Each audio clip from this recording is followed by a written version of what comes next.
All right. Hey, guys, we are going to take a look at oil, gold, and silver through the lens of Elliott wave. Let's dive right into the oil chart first. Oh, man, this thing has really disappointed. The setup is so beautiful, too. It counted really well with a move up here for three-wave move up and looking for a continuation of a larger three-wave move up, meaning A up here to the 78 area, then a retrace back down, and for a B wave, and which we would expect to come very deep as this did. And then we were looking for 5 waves up for a wave one, and then a wave two retrace. And that is where things got a little weird and have started to fall apart. Now, look, everybody knows we just had an election in the United States. A lot of weird things are going on right now in markets in general. So, uh, it is not terribly surprising to see these erratic moves in crude oil. Oil's been off the mark for quite a while. Now, in the Professor Trades Club, we're able to scalp it and catch pips using Elliott wave. I'm always looking for the extensions and looking to present possible swing trade ideas. And this coming down and getting deep like this, and then today had this massive flush, but then it bounced right back. I mean, that's a Geez, how much of a move is that? Let's see, just call it 67. I mean, it's almost $2 move. That's wild. So I know today was a news day too. So those things can act, news items, political, geopolitical, whatever, can act as catalysts. But the way Elliott wave practitioners think is we don't really care. We acknowledge the catalyst, but we're not trading based on fundamentals. We're trading based on fibs. So Fibonacci. So this setup was a one looking for a wave two retrace. This has gotten so deep, it just hasn't technically invalidated yet, meaning we are still above 66.72. I'm looking at the December contract, but this action is just horrible. So if the thing I love about LA Wave is if we determine we're wrong, we immediately start looking for what is the correct interpretation of the waves. So this had every chance. This really was a beautiful 3 waves up. We nailed a lot of this stuff. We called the gap coming down thanks to a professor's guidance, but also my own thinking we can cover these gaps, close these gaps. That's what we did. Had a couple new gaps. We closed everything. It's all the gaps have been closed and the edge has gone to the shorts. So now that this is almost reached invalidation, then it had almost a $2 bounce. We're just going to have to wait and see. My stop is just below here because why? Well, if this is not going to give us this A, B, and then C comes next, which based on the size of this entire structure, it projects up to this region over here, call it 80. But the issue is the moment this breaks below that low right here becomes something else. So based on Elliott wave, that something else, now I don't want to freak you out, but it's just the way the Elliott wave works. Instead of this being a B wave, this can be an A wave. You could count this a couple different ways, but if this breaks this low, it's going to open the door to this potential of seeing this fib down here. And the way we would count that is like this. You measure the length of this wave down, then you've got a bounce, call it a B wave, not the same B wave that you're seeing on the screen here. This would be a larger degree A, B, C wave, something like, let me just put it on here. Turn off the magnet. If it is going to be a larger 3 wave move, it's going to be something like this at a minimum. So then we just want to put the degree. Let's see, B. Yeah, it's going to be the minute degree. So if this level of this last low, which is 66.72 on the December contract, if this breaks, then the best way to count this and the minimum to look for is for this to come down to the 100 fib, which all that means is the length of this wave after the bounce projects to this, whatever this length is, projects from this high the same length. So in other words, this C wave would be 100% the length of this A wave. And that's why in LA wave speak, a lot of people for shorthand, they just say A equals C. Now, it can extend. C waves often extend. In fact, originally I was looking for this C wave over here on a much smaller degree, and it extended all the way to the 1618, which is a clue of sorts, kind of started bouncing. But after today's action, to me, it is very unlikely now because it just came too far, too low. Is it technically dead yet? The potential for this move up? It's not, no, it's not 100% dead yet, but this thing is on life support. So, what I'm doing is I'm doing nothing. I'm just waiting. But if this thing breaks down below this level, I'm definitely going to start shorting the retraces because at a minimum, I mean, does it have to come down here? No, but this is a very realistic idea. If this doesn't hold this level right here, that's the deal. And if you just drill down, look at the smaller time frame, this is crazy, right? $2 move down, $2 move right back to where it started from. So, I mean, you could view this as just a flush. Although, dang, I see this gap. I was off screen most of today, but I see this gap down here from, is that really a gap? My data feed has been acting a little funny, but if that's somebody, maybe somebody can comment if you see a gap on your data feed from this morning, 67.47. I'm not even sure where that gap starts because my data feed is a little janky on this chart. For some reason, it's fine on this other chart. But in any case, are you going to think I'm crazy if I say if oil breaks this level, it opens the door for 62? Man, that's whew. But, nothing moves in a straight line. So oil, I'm about to really let up on trading oil as frequently as I have been. And because why? Well, I have better options than to force trade something that's not behaving, where there's other instruments, which I'll get to at the end of this video, that are behaving much better. Let's move on to gold. And look at this move right down into this zone, specifically, as I had on here as a potential, is for this area to hold, but obviously it didn't hold. So the next fib down was as if this is not unlike oil, having nothing to do with oil. I'm just showing you the structure. Structurally speaking, it's a similar idea. Whereas if this did not hold this zone, then it's possible this 3-4 is really an AB. And then the length, as I was just explaining, the length of this A wave can be projected from the swing high down. So, and that, I mean, you might as well call it a hit because that's what happened.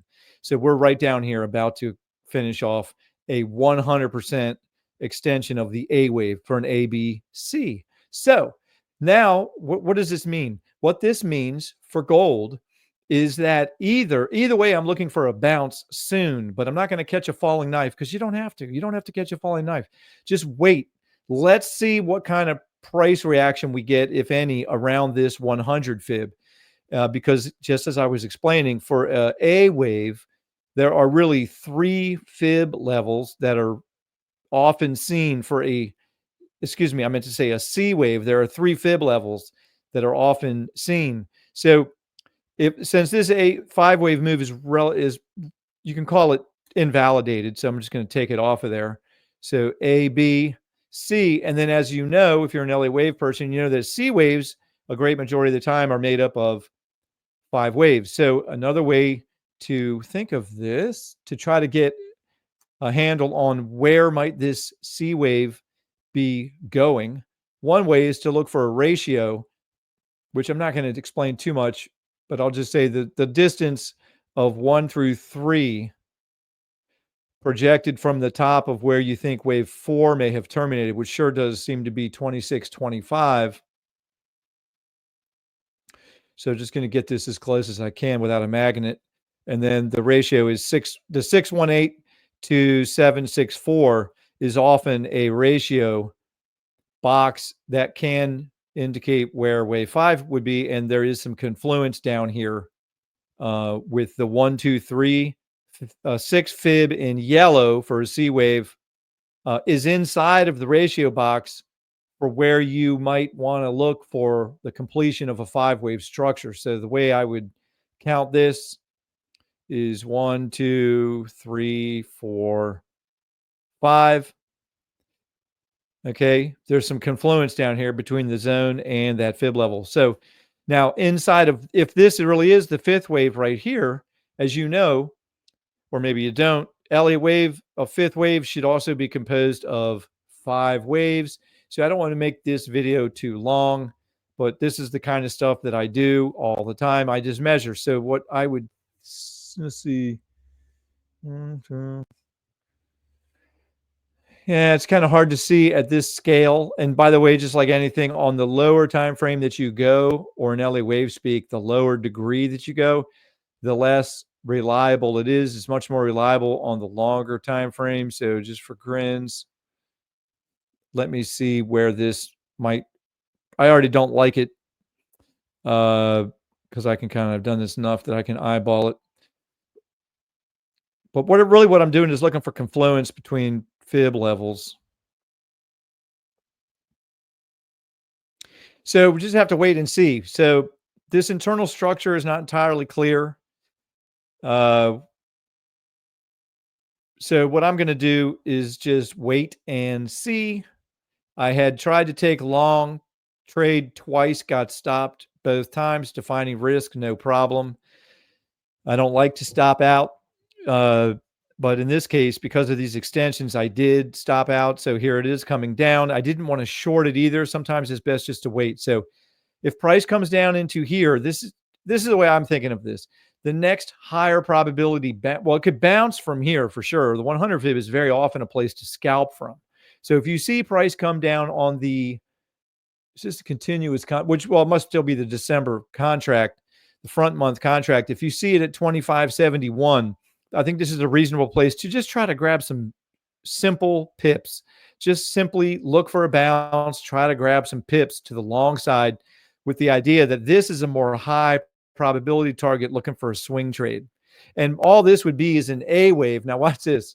All this that I just showed you in gold, and now my, why is it not, hello McFly, all of this action that I just showed you, man, what is going on here? My trading view is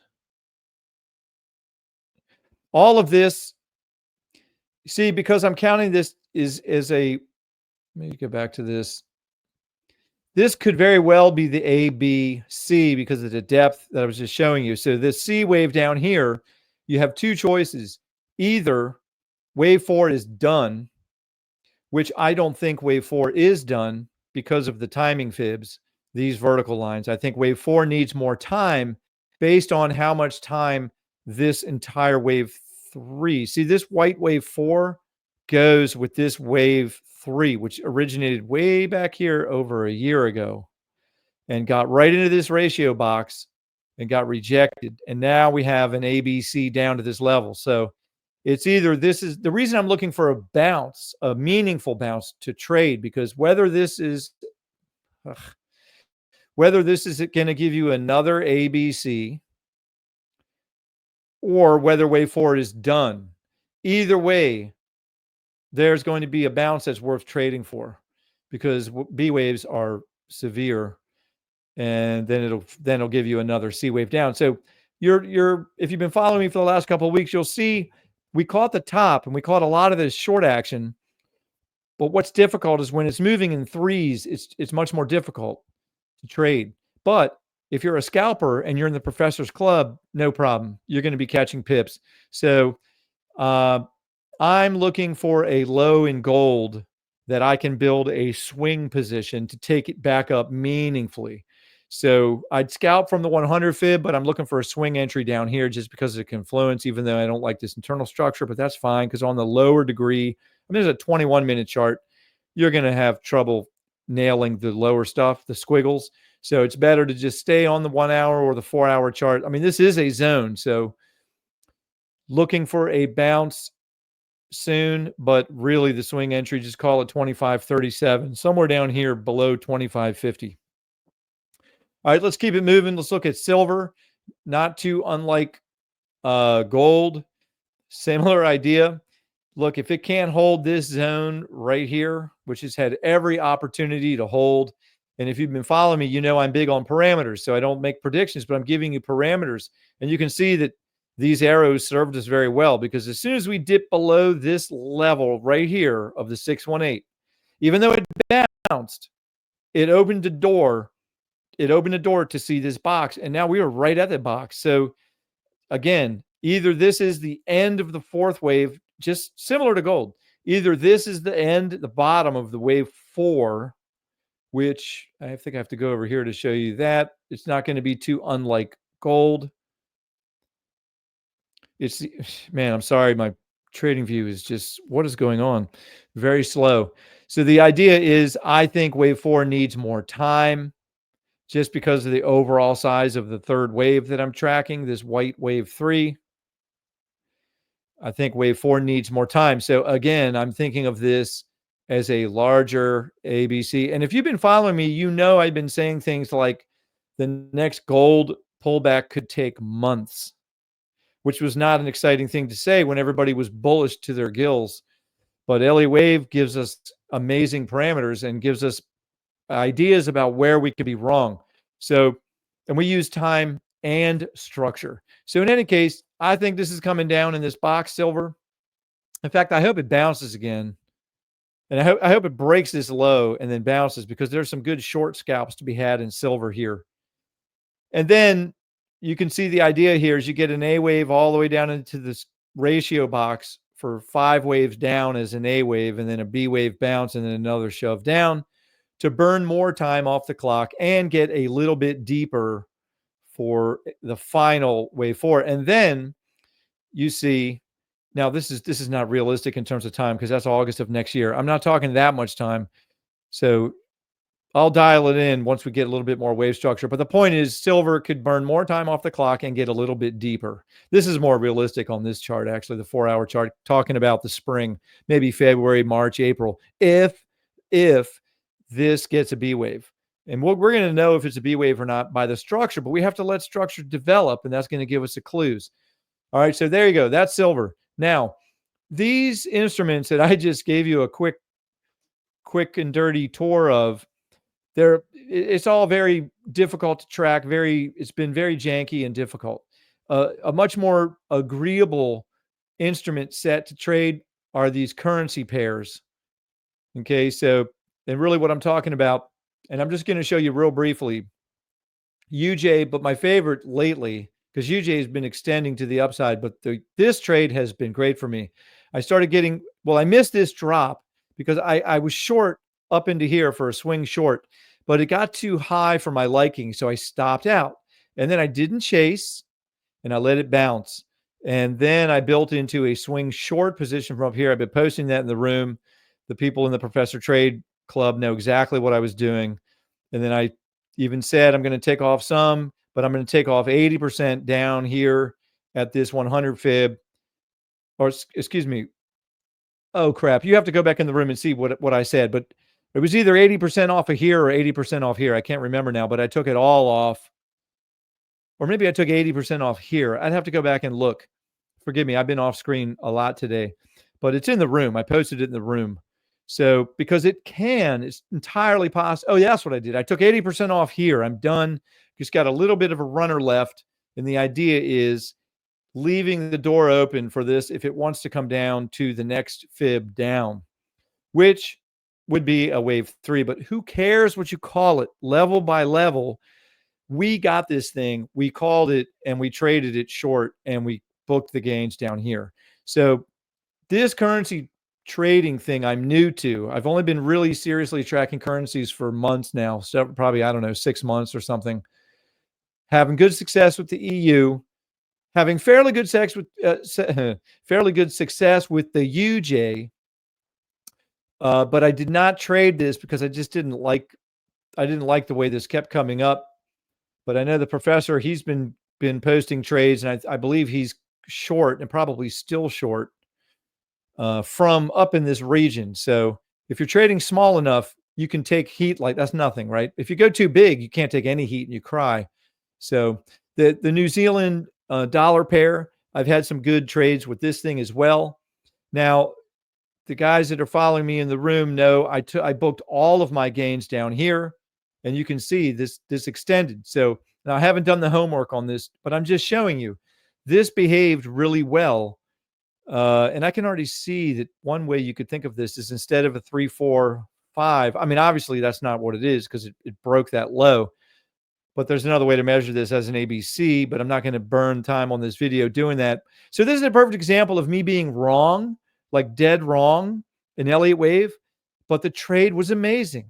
So look, this is really a great place to point this out. Yeah, I was wrong, but I traded this sucker, including saying if this comes up much above here, I'm out.